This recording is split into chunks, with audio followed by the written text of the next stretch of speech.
What's up, you guys? Let's talk about the 6 things that matter the most from Ecomi VeVe's December AMA. It looks like crypto payout is still up in the air, but they do have a pretty concrete date for crypto pay in, which is December 19th. We've all seen screenshots of people getting beta access to this particular feature, so we know it is imminent. But what I'm most excited about is not really to buy gems using crypto, but it's mostly because crypto pay in, and again, crypto in this case means most cryptos except for OMI. Okay, OMI to gem is a whole separate program. So crypto pay in will kickstart the OMI Utility Program. So how is crypto pay in related to OUP? Let me explain. When a user buys gems using crypto, any crypto but OMI, he will have to pay 1% in transaction fee. So that will go to the payment provider, and an additional fee in gems that will go into the OMI to gem pool. So to those who are not familiar with the OMI to gem pool, this is a gem wallet that will be populated with gems, comes from the fee when people buy gems using crypto.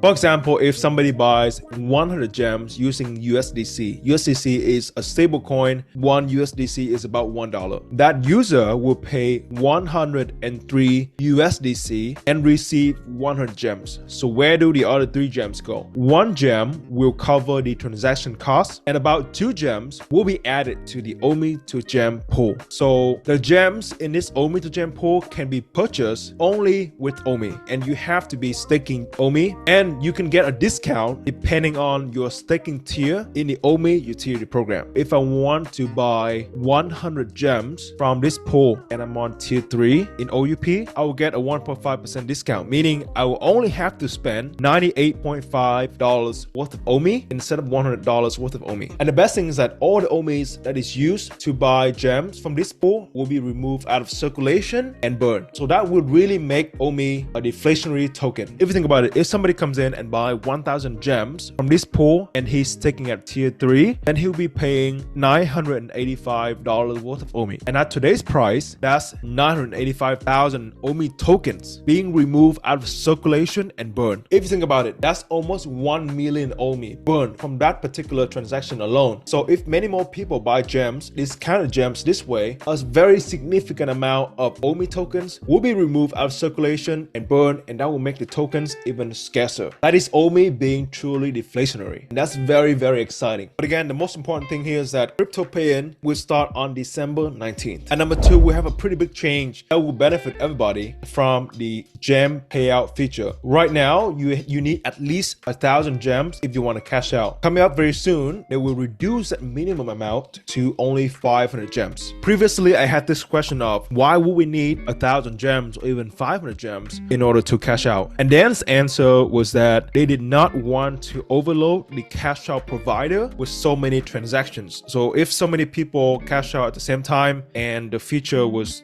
still very new, then issues might happen. So now payout has been public for a few months. Everything's gone pretty smoothly. Now they are ready to reduce the threshold to 500 to allow more people to cash out, more transactions to go through. And in the future, I bet they will reduce that 500 to a much lower number so that everybody should be able to do it. And number 3, we have a better understanding and demo of the VeVeVerse. In this particular AMA, they did show us a more high definition video of the demo. So to those who are at home and did not have the chance to see it live for Decon like myself, and I really enjoy this video because the animation and everything looks really good. What I like to do as a content creator is like when I see people share their showrooms on the social feed on the VeVe app, I will go in and film them because I really appreciate the amount of work, time, and effort that people put in to make these beautiful showrooms. And I think this is a great content to promote VeVe to the wider audience. So that's what I've been doing. I've been going in and filming people's showrooms. But the problem is that for certain showrooms, if there are too many collectibles, then my phone will crash. I bought a brand new iPhone with the latest Apple chip to film showrooms, and it crashed pretty often. And also me personally, like when I add maybe 2 Elsas in the same showroom, my phone will also crash. So it looks like with the VeVe Metaverse, they've been able to optimize that whole user experience for the showroom quite a bit.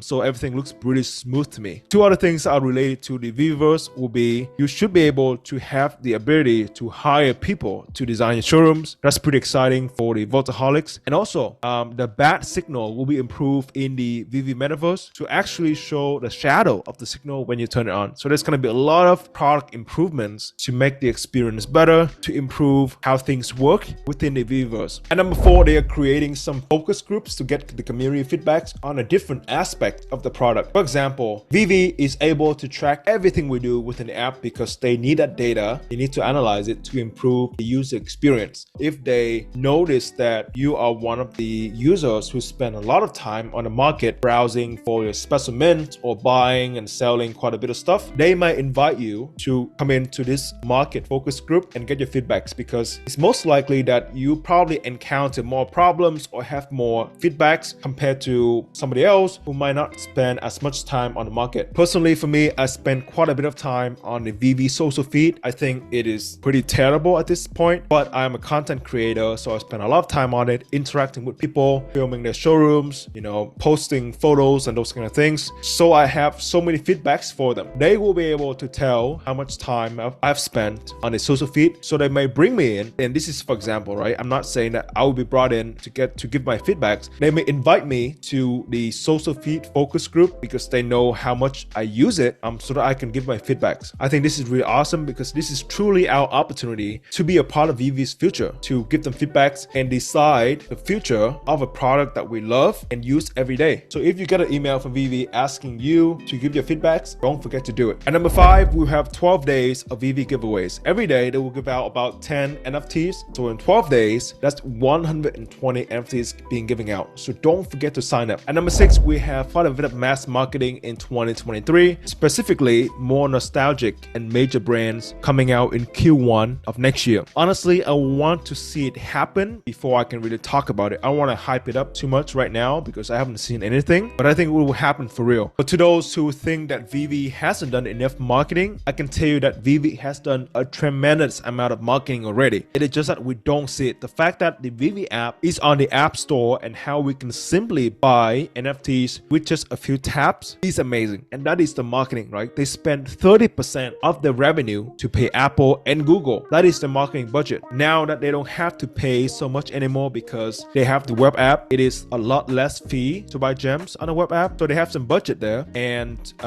also, I think one of the biggest reasons why they have not been able to do so much marketing over the past 2 years was because the app wasn't ready. There was no way for people to cash out, which is a huge barrier, right? And then currently the minimum cash out is 1,000 gems, soon to be reduced to 500, and hopefully will be lower in the near future. Now they can confidently go out and say, we have this amazing product, we want to introduce it to you, go try it out. There are some other things related to MCP search and how the phase 1 of the Master Collector program, which will show your points and ranking, all the kind of things, that will be coming out by the end of the year. There's nothing really concrete about that at this point. There's no date, and we all know about the MCP for a long time now, so that's why I didn't want to talk about it. It looks like merging accounts will be coming up in a few days. Again, if you have up to 5 accounts, then it's easy to do it, but if you have more than 5, then your merging process will be a little bit harder because they will have to review it and you have to go through a few more steps to do it. Other than that, it looks like the waitlist and logo drop seems to be pushed back.